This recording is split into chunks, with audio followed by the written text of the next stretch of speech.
Oh, there's his new theme music. There it is. Doubleton's new theme music. I've had a few butlers in my day. I had Josh the butler, the greatest butler in the history of butlerhood. Mr. Belvedere. Mr. Belvedere. Oh, was he the best or what?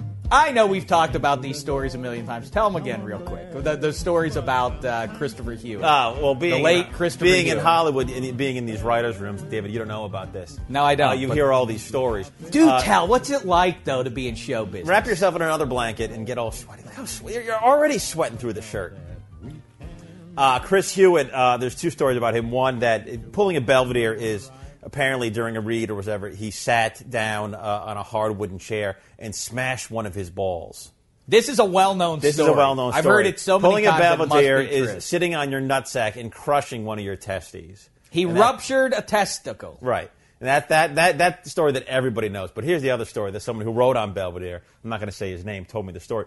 They did one episode, and I vaguely remember the episode where it was. Remember, Wesley was the boy. Sure. And he was either a Peter Pan pageant at school, or it was a Christmas Carol pageant where he was the ghost or whatever flying over the stage on a rope. And so Mr. Belvedere, the character, was going to fly over and save the day in Wesley's play.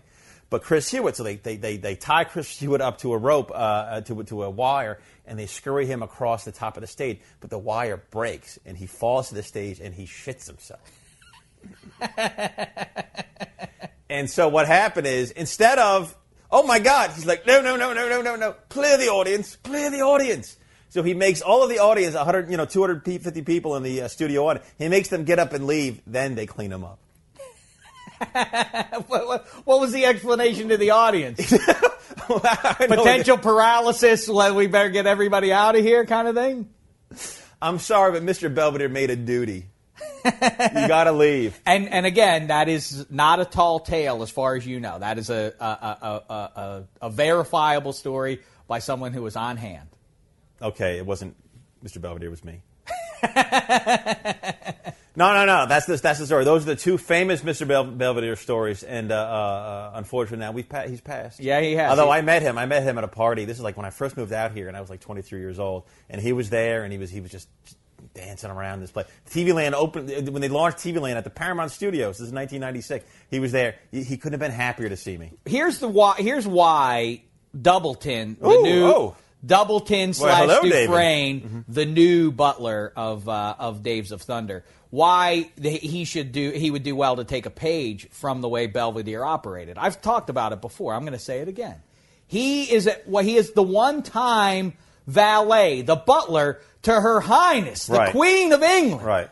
Something goes wrong, though. Yes. And he gets kicked out of Buckingham Palace. Why would he leave there? He wouldn't choose to get. I mean, that's the gig. If you're a butler, you can't do better than being the personal butler of Her Majesty, that's right? That's really But then he's out, and we know that it didn't end well because he's out hitchhiking. Right. He's got the thumb out on the Pennsylvania Turnpike, right, looking to get to Pittsburgh. Right. Listen. That's really sad. Think about that. That's really sad. In the opening credits, to have he's a bum. He's homeless. Right. And he has a sign. Whoever has a sign on the road. Yeah, she did. The Queen obviously didn't care enough about him to flip him a couple of shillings. Very well, Something bad happened. Sorry it ended poorly, but enough's enough. We've hit the end of the road, sir. By the way, not only the only sitcom, it's not the only 80s ABC sitcom where a character in the main credits has a sign for a ride. Remember Balky, the beginning of Perfect Strangers, had America or Burst.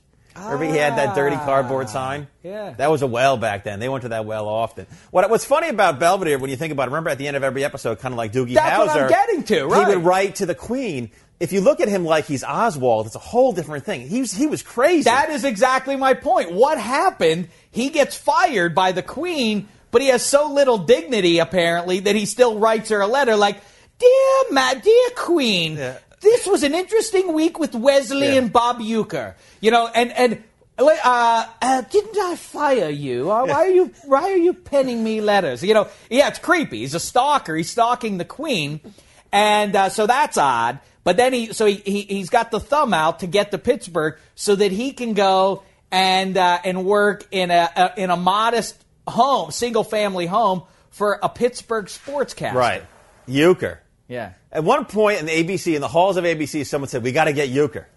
We got to get Euchre as the dad. The linchpin. We got to build a show. We got Hewitt. He's a star in the making, but America doesn't know him. Let's get Euchre. We need an old Braves catcher. Solid gold. That doesn't make any sense to